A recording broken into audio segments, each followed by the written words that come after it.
اور رمضان کے آنے سے پہلے اپنے آپ کو اتنا پاک کر لو، گناہوں سے توبہ کر لو۔ ایک بات یاد رکھو کہ برتن صاف ہے تو اس میں اچھی چیزیں گرتی ہیں، اور برتن اگر ناپاک ہے تو کوئی اس میں اچھی چیز ڈالتا نہیں۔ مثال کے طور پر اگر میں دودھ بانٹ رہا ہوں، دودھ اگر میں تقسیم کر رہا ہوں، آپ سارے لوگ قطار میں کھڑے ہیں، اپنا اپنا برتن لے کر کے، اپنا اپنا گھر کا جو بھی جگ ہے، مگ ہے یا پتیلی لے کر کھڑے ہیں، دودھ لینے کے لیے آئے۔ دودھ ایک صاف ستھری چیز ہے اور ہم مفت میں تقسیم کر رہے ہیں آپ، لیکن اچانک آپ سامنے آئے آپ کے نمبر پر، جب آپ نے برتن بڑھایا تو میں نے دیکھا کیچڑ بھرا ہوا ہے، کیچڑ بھرا ہوا ہے اور کہیں غلاظت لگی ہوئی ہے، بدبو اس برتن سے آ رہی ہے۔ آپ اپنے دل پر ہاتھ رکھ کر کے بتاؤ، کیا میں دودھ اس میں ڈال دوں؟ ایک ذمہ دار آدمی کیا کرے گا؟ یہ میں اپنی مثال بتا رہا ہوں، دودھ اس میں ڈال دوں، برتن غلیظ ہے، ناپاک ہے، میں صرف اتنا کہوں گا، اے میرے بھائی جاؤ اس کو صاف کر کے لے آؤ، نہیں تو میرا دودھ نہ تمہارے کام آئے گا نہ میرے کام آئے گا۔ اس برتن میں ڈالتے ہی میرا دودھ بھی ناپاک ہو جائے گا، غلیظ ہو جائے گا، برتن پاک کر کے لاؤ۔ تو بانٹنے والا ہمیشہ یہ دیکھتا ہے کہ لینے والے کا برتن صاف، بلا تشبیہ و بلا تمثیل۔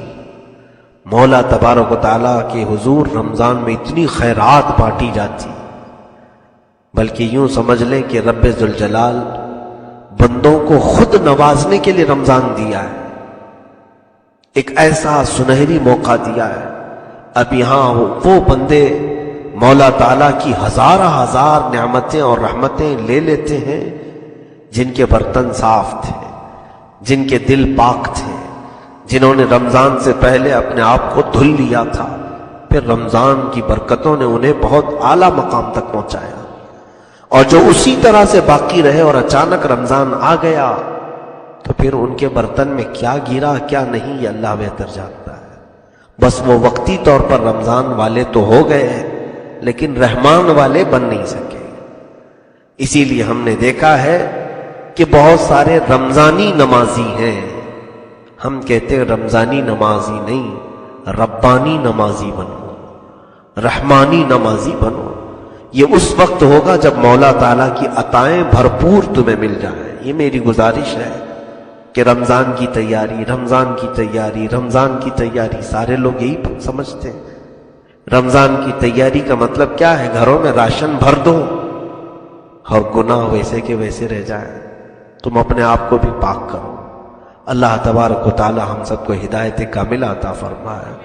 رب ذوالجلال ہمیں رمضان کی پاک سعادتیں، برکتیں، خیرات میں عطا فرمائے۔ اگر اس سال کا بھی رمضان دیکھنا ہمارے مقدر میں ہے تو میرے عزیزوں، کسی بڑے مہمان کے آنے کی تیاریاں گھر میں پہلے سے ہونے لگتی ہیں۔ جب آپ کو بتا دیا جائے کہ سال بھر بعد آپ کے رشتہ دار کوئی گھر آنے والے ہیں تو ظاہر سی بات ہے آپ اپنے گھر کو ٹھیک ٹھاک کرنا شروع کرتے ہیں اور پھر سامان سلیقے سے لگانے کی کوششوں میں جٹ جاتے ہیں۔ اگر کوئی آپ کا عزیز آدمی آ رہا ہو تو اس کے لیے تیاریاں الگ سے ہوتی ہیں۔ ہو سکتا ہے گھر کی پینٹنگ بھی ہو جائے، گھر کی جو بے ترتیب چیزیں ہیں اسے سلیقے سے لگا دیا جائے، پھر کھانے پینے کے انتظامات بھی کیے جاتے ہیں کہ وہ مہمان آئے تو اس کے لیے ہم پہلے کیا پیش کریں گے، کمرہ متعین کر دیتے ہیں کہ کہاں رہے گا۔ تو یہ ہمارے عزیز مہمانوں کے ساتھ ہم یہ کرتے ہیں۔ تو جب امت مسلمہ کو یہ بتا دیا جائے کہ تمہاری زندگی میں جو رمضان آتا ہے وہ اللہ کی طرف سے مہمان ہوتا ہے، اللہ کا مہمان، اسے ضیف الرحمان کہا جاتا ہے، رحمان کا مہمان، وہ جب ہمارے گھروں پر آئے تو ظاہر سی بات ہے ہمیں پھر اپنے تمام قواعد، اپنے تمام ضوابط اور اپنی زندگی کے ساری بھی ترتیب چیزوں کو ٹھیک کرنے کی ضرورت ہوتی ہے۔ رمضان جس کے گھر میں داخل ہوا اللہ کا مہمان بن کر کے آیا